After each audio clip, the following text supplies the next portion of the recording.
We begin tonight with a developing story. A large grass fire is burning in Transcona, prompting a number of evacuations. Let's go live right now to CTV's Daniel Halmarson, who is standing by in the area of Gunn Road and Day Street. Daniel, what can you tell us about what's happening there right now? Marilee, right now, WFPS say this fire is contained, but if you look behind me, you can still see they are putting out hot spots. Now, that smoke is gray. There's a little bit of black in there earlier. It was thick black smoke. Now, the Winnipeg Fire Paramedic Service says they first got the call around 2 o'clock this afternoon. The cause is believed to be a grass fire that spread thanks to high winds here in the area. Now, one bright spot, no injuries have been reported. However, several businesses in the area, this is an industrial and commercial area with a lot of auto yards and stuff like that. They were all evacuated as a precaution. And Assistant Deputy or Deputy Chief Scott Wilkinson said, well, they did those evacuations. It was necessary. There was a lot of explosions going on. There was car storage and other industrial buildings. I don't have any information on exact contents at this point, but yes, they were all commercial and industrial occupancies.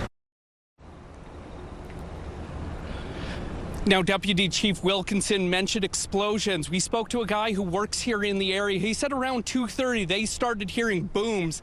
He believes it was probably tires exploding from the heat, from the flames. And as I mentioned, it has been contained for now. It did cause some other issues in the area. A power outage for about 1,000 Manitoba Hydro customers. Most are back online at this time. Now, WFPS and the Winnipeg Police Service are asking people to avoid this area if possible. Crews are expected to be on scene throughout much of the evening, maybe even overnight. And Deputy Chief Wilkinson is also urging all City of Winnipeg residents to follow that fire ban that went in place a week ago today. So we're here, not out of the woods yet, but at least it's contained and no injuries reported, Marilee. That is good news. All right, Daniel, I know you're going to keep monitoring the situation for us throughout the hour. We will check back in with you for an update in a little bit. Thanks again. Well, it's not just parts of the city that are ablaze. The sky above a marsh fire outside of Lebo was black with smoke this afternoon, and several residents have been evacuated there. Standing by live with more on this is CTV's Joseph Bernacki, who actually traveled to the area today. Joseph, what can you tell us about this fire? Well, Marilee, I spoke to residents who suspected a lightning strike just before 10 p.m. last night may have sparked the fire, which is still raging today. We don't get many sirens out here, so as soon as we started hearing a lot of sirens, a few of us and a couple of other neighbors down the road here came up to 31 here, and the sky was just orange, very orange, and you could see the flames further off, but not as close as they are now. James Clark spent the afternoon on his quad warning neighbors of the approaching fire. Nearby parts of Broken Head Ojibwe First Nation are on voluntary evacuation orders, and leadership is warning members in some areas to be prepared to leave. Councillor Winston Desjardins says the situation is changing by the hour.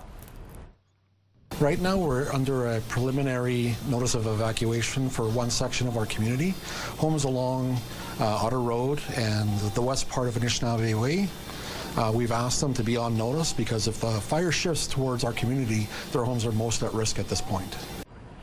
Dry conditions on the First Nation are a concern should the winds shift towards their home. At this time, there's been no official word on just how big the fire is.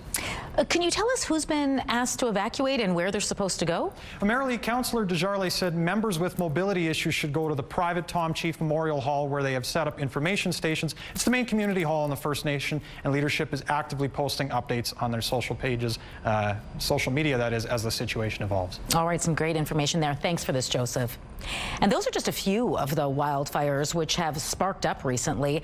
A blaze broke out just a couple of 100 meters from Oak Hammock Marsh north of Winnipeg last night. A spokesperson says an employee noticed heavy flames encroaching on the center around 8:15 p.m. It was described as particularly a tense situation, as Oak Hammock is just a few weeks away from the grand reopening of its Wetland Discovery Center. Luckily, the wind was actually on our side and basically helped push the fire further away. But I mean, there's still some smoldering this morning. I'd say the area that was burned is probably about a quarter of a section. And from the pictures last night, I thought it was much further, but it's actually quite close to the building. It's believed that fire was caused by a lightning strike.